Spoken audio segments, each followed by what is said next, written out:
Hello friends, welcome to my channel the learning spot. तो friends, आज की video में हम लॉज ऑफ एक्सपोनेंट्स पढ़ेंगे। Laws of exponent class 7th का एक टॉपिक है जिसमें कि हमें देखना होगा कि क्या क्या लॉज होते हैं एक्सपोनेंट्स के। अब इनको पढ़ने से पहले हमें एक्सपोनेंट्स का मतलब भी पता होना चाहिए। तो एक्सपोनेंट का मतलब क्या होता है? एक्सपोनेंट्स मतलब होता है पावर। एक्सपोनेंट को आप मान लो कि पावर ही होती है। जैसे मान लो हमारे पास 2 की पावर 5 है, तो जो ये 5 होगा इसको हम बोलेंगे एक्सपोनेंट, और जो हमारे पास 2 होगा इसको हम बोल देंगे बेस। इसका मतलब है हमें बेस को 5 टाइम्स मल्टीप्लाई करना है। जैसे कि 2 की पावर 5 मतलब कि 2 इंटू में 2 इंटू में 2 इंटू में 2 इंटू में 2। तो ये 5 टाइम्स हमने 2 को मल्टीप्लाई कर दिया, इसका मतलब हो गया 2 की पावर 5। तो ऐसे अब हमें लॉज ऑफ एक्सपोनेंट्स पढ़ने हैं कि भाई एक्सपोनेंट के क्या क्या लॉज होते हैं। तो एक्सपोनेंट में पहला लॉ होता है multiplying powers with the same basis.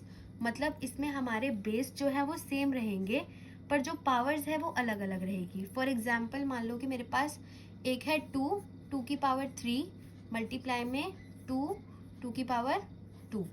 ठीक है, ये मैंने एक एग्जाम्पल ले लिया कि मेरा बेस तो 2 है और पावर 3 और 2 अलग अलग हो गई।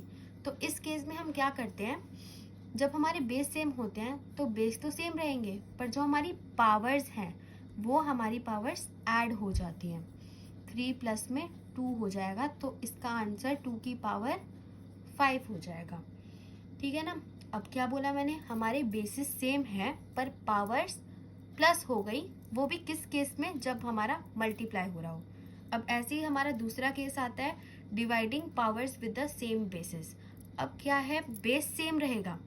ऊपर वाले केस में भी बेस सेम था पर मल्टीप्लाई हो रहा था।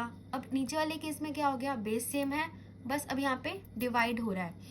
तो जैसे ऊपर हमने प्लस किया था, नॉर्मल सी बात है, अगर यहाँ डिवाइड हो रहा है तो यहाँ माइनस कर देंगे। तो बस वही करना है, हमारा बेस सेम है। फॉर एग्जाम्पल 2 की पावर 3 ही है डिवाइडेड बाय 2 की पावर 2 है।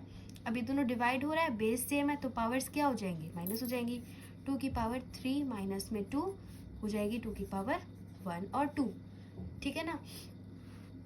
तो ये हो गया हमारा सेकेंड लॉ। अब हम चलते हैं अपने थर्ड लॉ की तरफ। तो थर्ड लॉ हमारा क्या है, taking power of a power.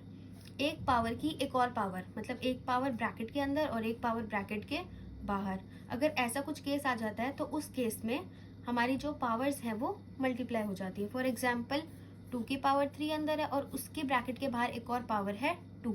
तो इस केस में क्या हो जाएगा, 2 की पावर हो जाएगी 6। 3 2 ज़ा 6। ठीक है, ये थर्ड लॉ हमारा बहुत इजी था। अब चलते हैं हम फोर्थ लॉ में। फोर्थ लॉ क्या बोलता है, multiplying powers with the same exponents. अब इसमें क्या होगा, जैसे कि हमने अभी फर्स्ट और सेकंड केस में देखा था कि हमारे बेसिस सेम थे, पर इसमें क्या है, इसमें पावर सेम है, बेसिस अलग अलग है। जैसे यहाँ पे a की पावर m इंटू में b की पावर भी m। तो क्या हुआ, यहाँ पे बेसिस जो है वो अलग अलग हो गए पर पावर है सेम है। तो क्या करना है इस केस में, इन दोनों को एक साथ मल्टीप्लाई करके पावर हमें m ही ले देनी है। फॉर एग्जाम्पल मान लो 2 की पावर 2 थी, मल्टीप्लाई में 3 की पावर भी 2 थी। अब यहाँ पे बेसिस अलग अलग है पर जो हमारी पावर है वो सेम है, तो इसका आंसर क्या हो जाएगा, ये हो जाएगा 2 3 ज़ा 6, 6 की पावर 2। मतलब हमने पहले 2 और 3 को मल्टीप्लाई कर दिया और उसके बाद उसकी पावर जो 2 थी वो 2 ही रहने दी। और ऐसे ही हमारा फिफ्थ लॉ होता है dividing powers with the same exponents. अब a की पावर m है और b की पावर भी m है, तो मतलब अब ये दोनों हमारे बेसिस हैं वो अलग अलग हैं पर पावर हमारी एक ही है।